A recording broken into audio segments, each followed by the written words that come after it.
So this is my 52 Weeks of Adventure gear garage thing, where I show off all of my gear and give a basic review over what I'm using. The first one is going to be my ski boots. They're the Mindbender 120s.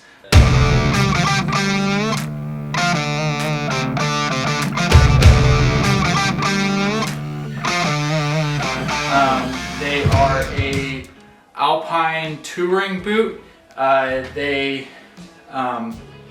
What's really cool about these boots is that you can use them in both downhill, traditional Alpine bindings, and touring bindings, because they have these little things on the pins, and they also have this grip walk that allows, that has this little flat piece right here that allows you to put them into pretty much any traditional Alpine downhill binding and be able to get out of them.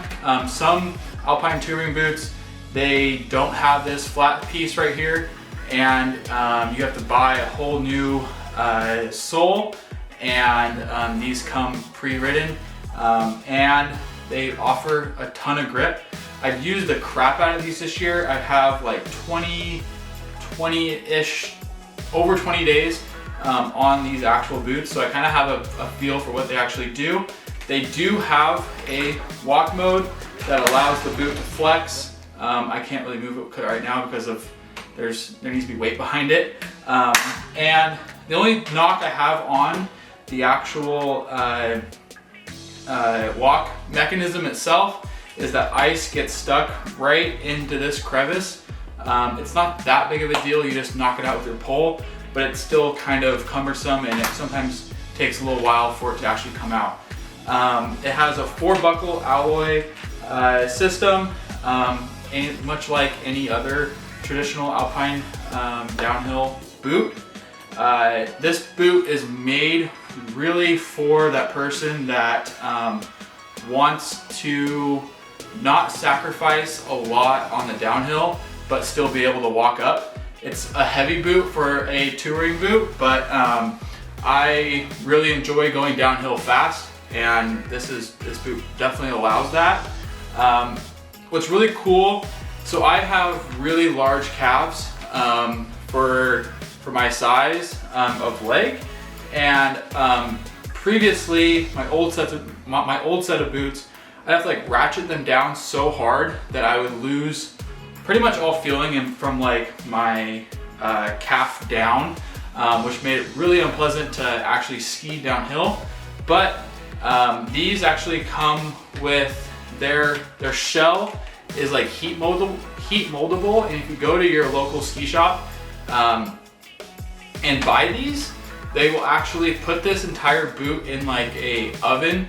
I don't know the temperature of the actual oven, but it makes it like super malleable, and then they ratchet it down to your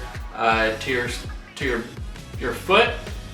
So they actually ratchet it down to your foot, and then it kind of like sets in place and is like molded to your actual, I guess, like contours of your foot.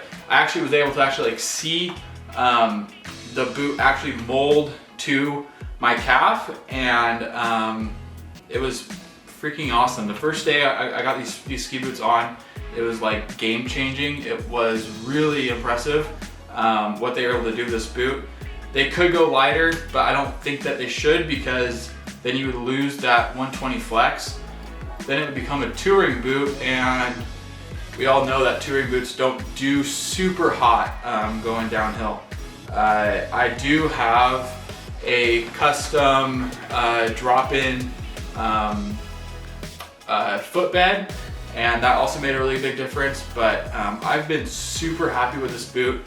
It's been one hell of a winner on it for sure.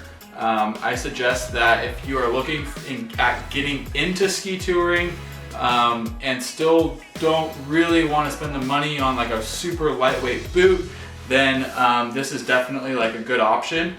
But you still have to go to your local ski shop, get fitted, and then just buy the boot that they fit you in, because you will leave there super happy. The first set of boots that I actually bought, I didn't get professionally fitted. I just bought them online. For one, they were a size too large, and for two, they created really unpleasant skiing conditions. Not being able to feel your feet is definitely an important part in actually skiing downhill. Yeah, these boots are just awesome, and yeah, that's my gear review for this week. Every single Friday I'm gonna be posting one in correlation with my Wednesday posting for 52 Weeks of Adventure. It's gonna kind of follow the exact same, I guess, like timeline of like events that or like things that I'm doing currently. So like in the summertime it'll be like backpacking stuff and that kind of thing. So I guess all else to say is I'll see you guys out on the trails, and I'll catch you on the next one.